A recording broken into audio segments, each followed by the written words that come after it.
Great honor to welcome one of the most influential and respected leaders on the global stage today. President Ursula von der Leyen, a stateswoman whose leadership has helped define and shape Europe's direction in an era of historic uncertainty. Madam President, you have guided the European Union with clarity, resolve, and strong sense of purpose through some of the most demanding moments in history. Under your leadership, the European Commission has advanced a bold agenda for strengthening Europe's competitiveness with upholding its core values. As President of the European Commission, you have championed a Europe that is competitive yet fair, open yet resilient. On the global stage, you have been a clear and consistent voice for multilateral cooperation, support for Ukraine, and a rules-based international order. At a time when leadership is tested not only by crisis, but by choices made for the future, your voice offers both direction and reassurance. Please join me in welcoming President von der Leyen. Madam President, the floor is yours.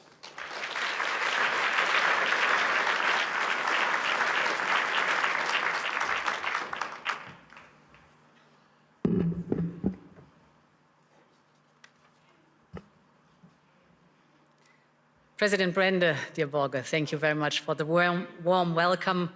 Your Majesties, Excellencies, ladies and gentlemen, indeed, it is now 56 years since the first meeting here in Davos. And the idea of the founder, Klaus Schwab, was to create a platform to discuss the issues and the ideas of the day. Of course, the world has transformed completely since 1971. But the original idea of Davos has remained, as we just have heard in the speeches.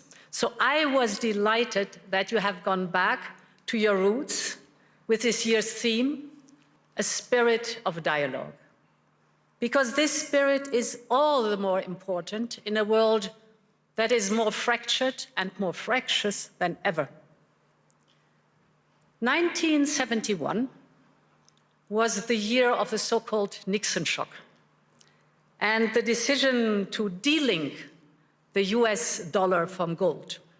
In an instant, the foundations of the Bretton Woods system and the entire global economic order set up after the war effectively collapsed. But it also had two major effects. It inadvertently created the conditions for what would become a truly global order, and it provided a sharp lesson for Europe and on the need to strengthen its economic and political power. It was a warning to reduce our dependencies, in this case, on a foreign currency. The world may be very different today, without any question, but I believe the lesson is very much the same. That geopolitical shocks can and must serve as an opportunity for Europe. And in my view, the seismic change we are going through today is an opportunity, in fact, a necessity, to build a new form of European independence. And this need is neither new nor a reaction to recent events. It has been a structural imperative for far longer. So when I used this term, European independence, around a year ago, I was surprised at the skeptical reactions. But less than 1 year on, there's now a real consensus around this. The sheer speed and almost unthinkable scale of the change have driven this, but the underlying imperative is still the same.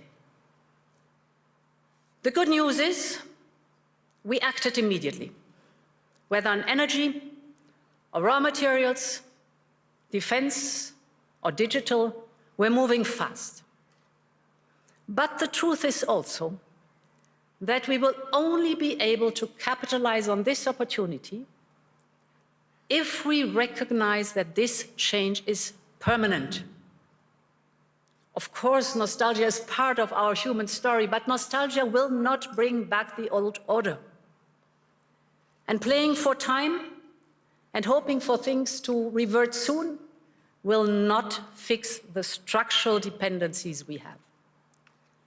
So my point is, if this change is permanent, then Europe must change permanently too. It is time to seize this opportunity and build a new independent Europe. And ladies and gentlemen, this new Europe is already emerging. On Saturday, I was in Asunción, in Paraguay, to sign the EU-Mercosur trade agreement. It was a breakthrough after 25 years of negotiations. And with it, the European Union and Latin America have created the largest free trade zone in the world, a market worth over 20% of global GDP, 31 countries with over 700 million consumers, aligned with the Paris Agreement. So this agreement sends a powerful message to the world that we are choosing fair trade over tariffs, partnership over isolation, sustainability over exploitation, and that we are serious about de-risking our economies and diversifying our supply chains. And that will not stop in Latin America. Last year, we reached new agreements with Mexico, Indonesia, and Switzerland, our host country. We're working on a new free trade agreement with Australia. We are also advancing with the Philippines, Thailand, Malaysia, the United Arab Emirates, and more. And right after Davos, the next weekend, I will travel to India. There's still work to do, but we are on the cusp of a historic trade agreement. Indeed, some call it the mother of all deals. One that would create a market of 2 billion people, accounting for almost a quarter of global GDP. And crucially, that would provide a first-mover advantage for Europe with one of the world's fastest growing and most dynamic continents. Europe wants to do business with the growth centers of today and the economic powerhouses of this century, from Latin America to the Indo-Pacific and far beyond. Europe will always choose the world, and the world is ready to choose Europe.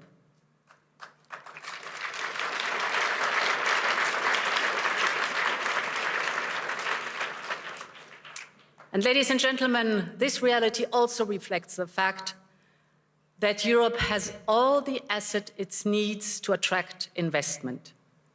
The savings, the skills, the innovation with our AI factories and gigafactories and the applications that are necessary, AI first. What we need now is to mobilize collectively these assets to their full potential and to focus on the essential. So focal point number one is to create a conducive and predictable regulatory environment. We live in an age where capital and data can cross Europe in a second. And business must be able to move just as freely. But as things stand, too many companies have to look abroad to grow and scale up, partly because they face the new set of rules every time they expand into a new member state. So while on paper, the market is of 450 million Europeans open to them, it is far more complicated in reality. And that acts as a handbrake on the growth and profit potential of companies. So this is why we need a new approach. We will soon put forward our 28th regime.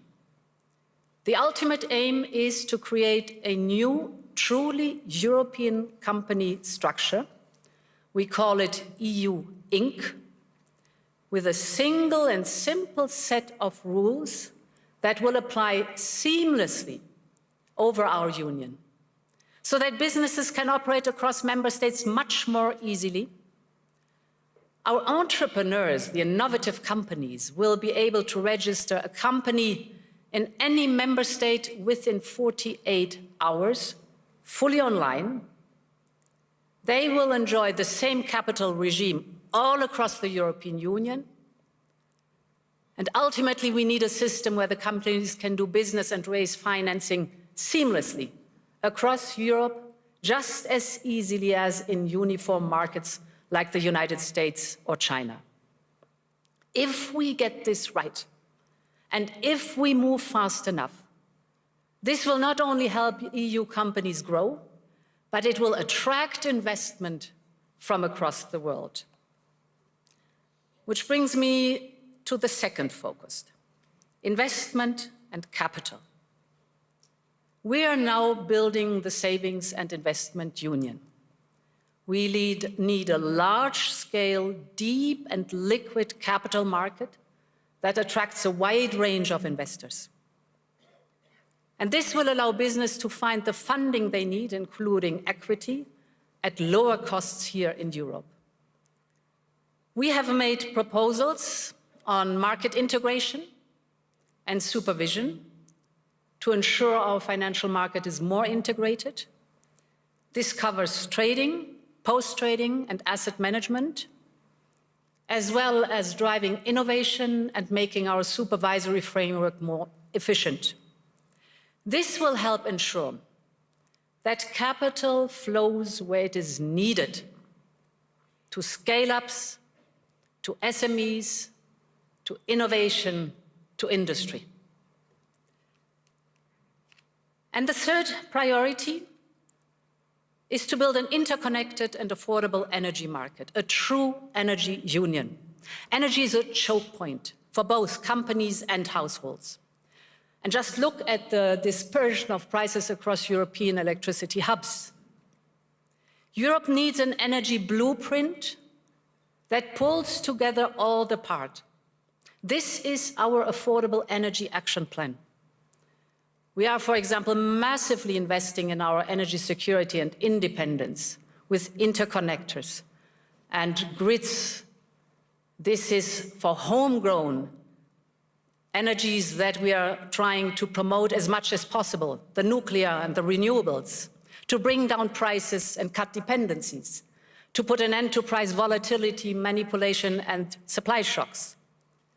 But now we have to speed up this transition, because homegrown, reliable, resilient, and cheaper energy will drive our economic growth and deliver for Europeans and secure our independence. Ladies and gentlemen, whether on trade or business, capital or energy, Europe needs an urgency mindset. Our starting point is good. We are home to global champions in fields ranging from wind power to next-generation batteries, from aerospace to the industrial machines that are essential to build the chips and advanced weapons. Our companies are taking up AI at the same pace as their US peers. Europe is in the race for the key technologies of tomorrow.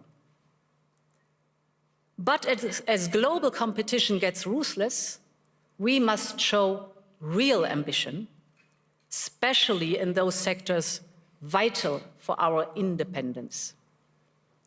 Take defense, for example. We have done more on defense in the last year than in decades before.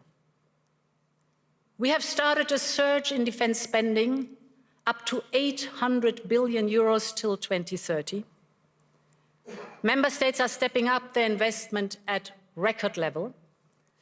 And this has helped to triple the market value of European defense industry companies since January 2022. We now have 3 leading European defense tech startups that have reached unicorn valuation. They are working on AI-powered software and systems for battlefield intelligence, or on advanced dual-use and surveillance drones. So they are also driving innovation and investment in Europe's defense tech industrial base. All of this would have been unthinkable even a few years ago. This now only shows how economy and national security are more linked than ever. But also what we can do when Europeans have the will to match the ambition. So, ladies and gentlemen, this need for ambition is most important when it comes to the security of our continent. In just over a month, we will mark the 4th anniversary of Russia's war of aggression against Ukraine. 4 years on, Russia shows no sign of abating, no sign of remorse, no sign of seeking peace. On the contrary, Russia is intensifying its attacks, killing civilians every day as we speak. Just last week, its bombing of Ukraine's energy infrastructure left millions facing darkness, cold, and water shortages. This must end.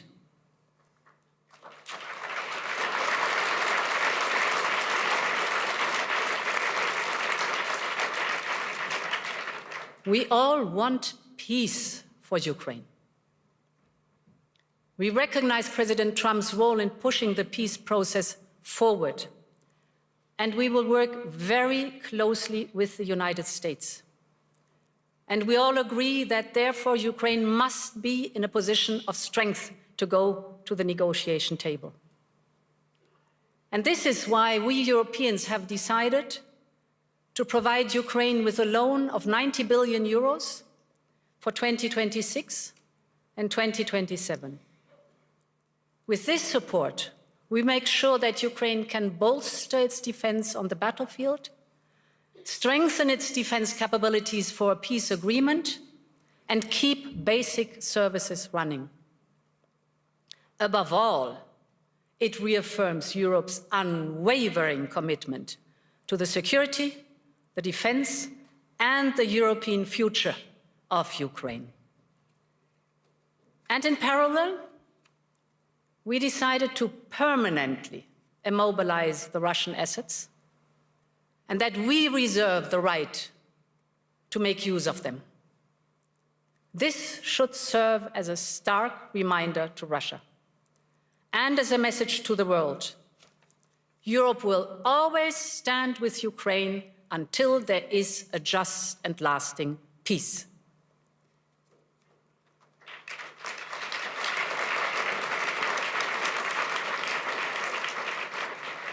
Ladies and gentlemen, I've spoken a lot today about European independence, on partnerships, on prosperity and security.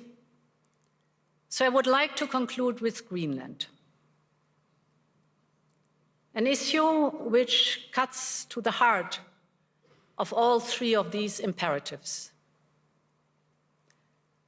When it comes to the security of the Arctic region, Europe is fully committed. And we share the objectives of the United States in this regard. For instance, our EU member, Finland, one of the newest NATO members, is selling its first icebreakers to the United States. And this shows that we have the capability right here in the ice, so to speak. It shows that our northern NATO members have Arctic-ready forces right now. And above all, that Arctic security can only be achieved together. And this is why the proposed additional tariffs are a mistake, especially between long-standing allies. The European Union and the United States have agreed to a trade deal last July. And in politics, as in business, a deal is a deal. And when friends shake hands, it must mean something. Ladies and gentlemen, we consider the people of the United States not just our allies, but our friends. And plunging us into a downward spiral would only aid the very adversaries we are both so committed to keeping out of the strategic landscape. So our response will be unflinching, united, and proportional. But beyond this, we have to be strategic about how we approach this issue. And this is why we are working on a package to support Arctic security. First principle, full solidarity with Greenland and the Kingdom of Denmark. The sovereignty and integrity of their territory is non-negotiable. Second, we're working on a massive European investment surge in Greenland. We will work with Greenland and Denmark hand in hand to see how we can further support the local economy and infrastructure.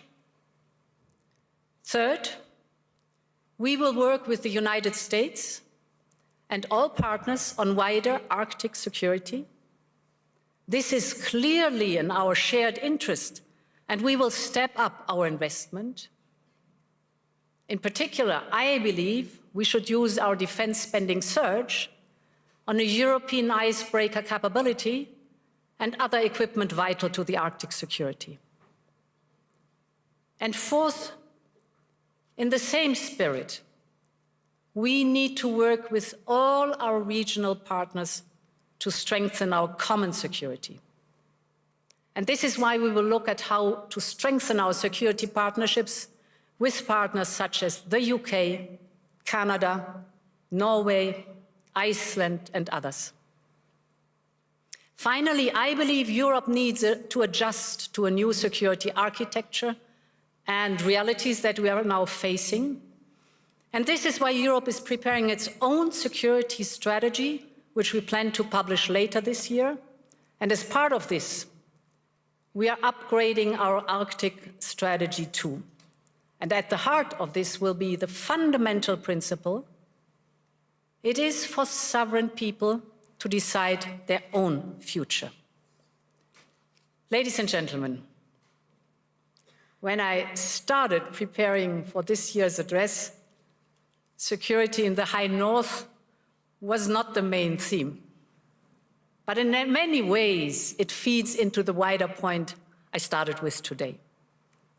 That Europe must speed up its push for independence, from security to economy, from defense to democracy, having the dialogue with our friends and partners, also if necessary with adversaries. The point is that the world has changed permanently, and we need to change with it. And therefore, thank you and long live Europe.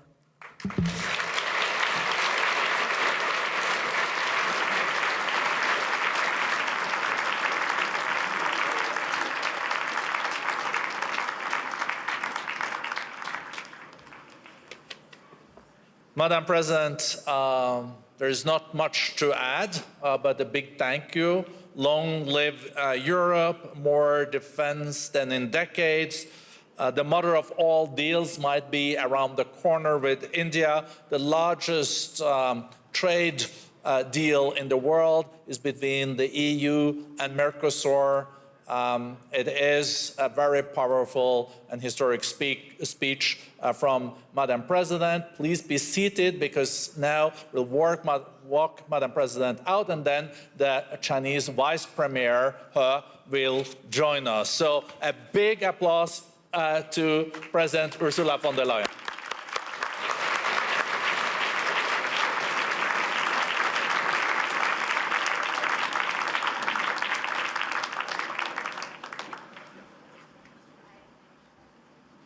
you.